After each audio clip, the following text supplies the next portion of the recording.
Bonjour, aujourd'hui, comment faire son répertoire, son propre répertoire de couleurs avec ses godets d'aquarelle, parce que entre la couleur du godet et ce que ça donne sur le papier, c'est nécessaire de le mettre, de se faire son petit répertoire sous cette forme-là. Voilà, donc en fait, j'ai découpé mon papier d'aquarelle de façon à ce que quand je vais ouvrir ma palette, eh bien, j'aurai directement mon petit répertoire sous les yeux. Parce que entre ça et ce que ça va donner sur le papier, c'est quand même différent. Voilà. Alors, on y va. Comment est-ce qu'on va faire ça? Donc, en fait, conseil, donc vous découpez la taille qui rentre dans le couvercle et après, vous partagez vous faites autant de cases que de godets parce que c'est intéressant d'avoir les couleurs qui se juxtaposent, qui se touchent. Vous allez comme ça pouvoir constater plus efficacement la différence des couleurs. Allez, c'est parti. Donc, j'ai pris volontairement un petit pinceau. Ça sera plus facile. Alors, on va alterner. Comme ça, on va laisser le temps de sécher pour chaque godet, pour chaque petit carré, pour chaque petit rectangle, parce que sinon, vous allez avoir les couleurs qui vont fuser entre elles. Donc là, voilà, j'attaque par le premier de ma palette. Voilà. Je rince bien le pinceau parce que là, je vais sauter celle-ci. Je ne la fais pas pour laisser le temps de sécher. Et maintenant, je fais celle-ci. Voilà, je respecte. J'essaye de ne pas dépasser. Voilà. Donc ce petit pinceau, il est pratique. C'est un petit pinceau synthétique, mais pour ce qu'on a à faire, c'est très bien. C'est maniable, c'est nerveux. Voilà, je rince. Je ne fais pas celle-ci, je vais faire celle-ci. Là, j'ai mis un peu trop d'eau. Hop, voilà. On pourrait s'amuser à dégrader un peu parce que quand même, finalement, on a un peu d'espace.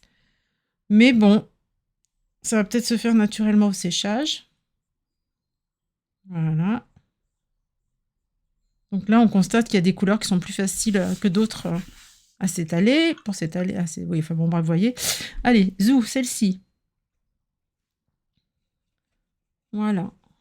Donc j'alterne, vous voyez, parce que là, normalement, c'est pas sec encore ici, mais j'alterne. Normalement, le coin, j'y touche pas, donc il n'y a pas de problème. Ça devrait ne pas fuser, ne pas se mélanger. Voilà. Donc ça, c'est le bleu céruléen. C'est une couleur que j'aime beaucoup, qui granule. Voilà. Hop, je rince et j'alterne. Hop, celle-ci, qui est très intense. Alors, on peut essayer, quand on a des couleurs fortes comme ça, on va essayer de mettre plus d'intensité en haut. Pourquoi? Parce que ici, en bas, je vais noter le nom des couleurs. Parce que ça aussi, c'est important de savoir quelle couleur on utilise. Et là, j'ai bien débordé. Et alors, avec une couleur comme ça, je pense pas pouvoir faire grand-chose. Je vais essayer, mais j'aurai quand même cette trace de bleu qui m'embête. Ça m'est souvent arrivé, ça, de refaire des répertoires, hein, parce que parfois, on fait ce genre d'erreur. Hein. Hop. Bon, ben alors là, c'est une catastrophe. Allez, c'est reparti. J'ai corrigé mes erreurs. J'ai refait, en fait. Hein, c'est pas assez vite fait, quand même. Faut mieux que c'est important que ce soit bien fait. Et voilà. Donc là, on essaye de faire des gestes amples, du haut vers le bas ou du bas vers le haut, mais pas trop de barbouillage, de coloriage. On essaye quand même de tirer la couleur. Alors, j'en suis où? J'en suis ici. Pendant ce temps-là, le reste a séché en haut. Hop. Mais il va falloir faire attention quand on va poser les couleurs.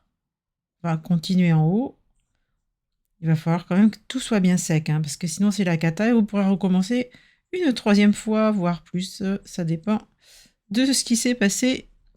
Si votre manche a traîné dedans, mais les doigts, bon, tout peut arriver. Mais c'est pas grave. Et voilà. Donc, celle-ci, elle me plaît bien. Bien. Alors maintenant, je laisse bien sécher. Donc là, tout c'est sec. Donc je vais attaquer les autres rectangles qui restent. Donc, moi j'ai placé les couleurs comme ça. L'avantage de ces palettes, là, vous avez les godets qui sont amovibles, c'est que vous pouvez les replacer comme vous voulez. Donc là, je vais poser mes couleurs sur mon répertoire et je vais voir si ça me convient. Et après, vous pouvez aussi, là, dans ce genre de palette, on vous propose généralement du blanc. Donc moi, le blanc, je l'ai enlevé pour mettre une autre couleur qui me convient mieux. Voilà, j'ai enlevé un vert aussi que j'aime pas pour en mettre un autre. Voilà. Donc ça, c'est l'avantage de ces petites palettes, c'est qu'on peut... Les godets sont amovibles, les demi-godets. Alors ensuite, alors là, il faut faire vraiment attention, il faut être vigilant de ne pas se refaire la même couleur. Donc 1, 2, 3, 4, je suis là. Hop. Voilà, on voit que entre la couleur ici et ce que ça donne sur la feuille, c'est quand même très important de faire ce répertoire. Et puis après, ça sera important de noter, je vous montrerai les couleurs aussi. Parce que parfois, on peut vous dire, bah tiens, prenez un outre-mer, ou... Et puis vous aussi, ça vous sert à identifier aussi les couleurs qui vous plaisent. Voilà. Enfin bon, bref, moi j'insiste là-dessus. Alors il y a des marques où ce sont des numéros. Donc bah là, faut quand même chercher un peu ce que c'est comme couleur. Voilà. Et la dernière de la rangée, celle-ci. Alors aussi, l'avantage d'avoir, comme ces godets s'enlèvent, c'est que vous pouvez laver. Vous pouvez nettoyer, c'est ce que je viens de faire. Parce que c'est une palette que j'ai achetée d'occasion. Et donc, j'ai tout nettoyé, c'est-à-dire j'ai tout sorti. Et puis, j'ai passé ça sous le robinet. D'ailleurs, il y a des marques qui restent. Moi, je ne me sers pas de ça, mais c'est vrai que c'est en extérieur, c'est utile. Ou si on est en voyage, voilà, on a de quoi. Il y a le petit pinceau, il y a les petits opercules pour faire ces mélanges. Voilà, c'est pratique. Mais bon, moi, je peins beaucoup à la maison, donc j'ai toujours ma petite palette porcelaine. Bon, ici, on y va. Ouh, je crois que j'ai mis trop d'eau. Voilà. Donc attention, là j'ai encore failli faire la même erreur. C'est que j'ai failli mettre ma main ici. Et alors là, la cata. Donc je vais le tourner par précaution. Voilà. Hop. Ah, j'ai failli me... Voilà, ça c'est une alizarine. C'est une couleur que j'aime bien aussi. Je vais foncer un peu plus en haut, comme ça on voit quand on intensifie, quand c'est saturé là, comme ça. Voilà, hop. Alors là, même problème. Parce qu'il faut pas... Là, on va l'orienter comme ça pour pouvoir éviter de mouiller, de remettre sa main là. Hein. Voilà. Donc, 1, 2, 3, c'est celui-là. Non, 1, 2, j'ai fait... Vous voyez? Non, mais il faut être concentré. 3.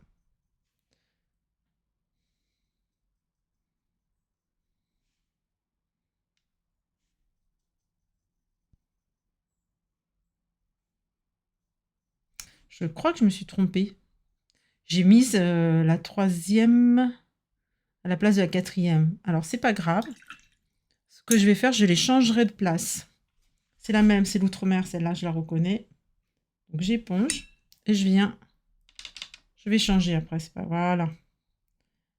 Hop, je vais les intervertir. Parce que je vais pas tout recommencer. Voilà. Alors, c'est une couleur qui est très forte, très intense. Donc, j'ai mis beaucoup d'eau pour voir un peu ce que ça fait quand c'est dilué.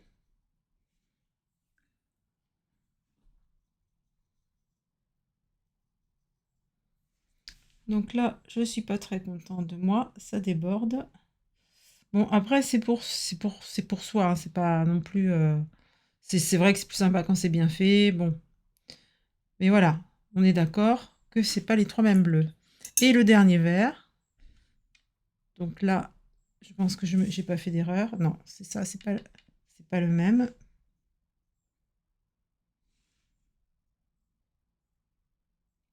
Même s'ils sont un peu proches. Voilà.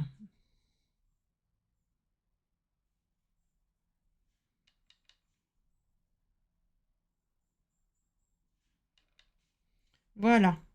Maintenant, on laisse sécher. Et dans l'étape suivante, nous allons écrire au stylo très fin le nom des couleurs. Donc moi, je prends une mine très fine à 0,2. Donc, pendant que ça sèche, je me souviens que j'ai interverti ces deux bleus. Donc, j'y vais. On peut les sortir avec le doigt et aussi comme ça, tout simplement, avec le cutter. Voilà. Et je les change de place. Paf. Et aussi, comme ça, vous verrez, quand celle-ci est bientôt finie, ce sera facile à remplacer par la même, puisque vous aurez noté le nom. Hein. Mais de toute façon, les noms sont aussi sur le côté des petits godets. Voilà, je laisse sécher. Voilà, c'est sec. Donc maintenant, nous allons écrire les couleurs. Donc, un petit stylo, mine très fine. Ceux-là, ils sont sympas. Et donc, je sors mes godets pour voir ce qui est écrit sur le côté. Alors, c'est une palette Winsor & Newton. Je sais qu'il y a tous les noms écrits dessus. Ici, donc il y a toujours écrit en anglais et après un peu en français normalement. C'est pas très net. Enfin, vous voyez ce que je veux dire. Donc, celle-ci, c'est nuance de jaune citron. Voilà. Donc, je vais l'écrire comme ça, en bas.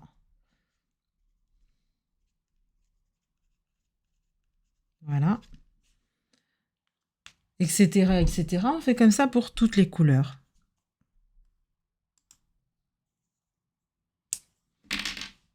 Ça, c'est quoi?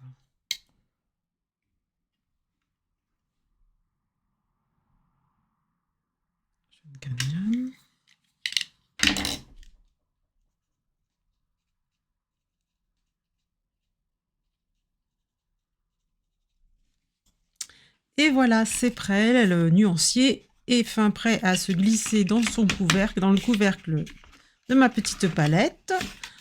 Et je peux fermer et partir en voyage. Merci d'avoir regardé cette vidéo. À bientôt.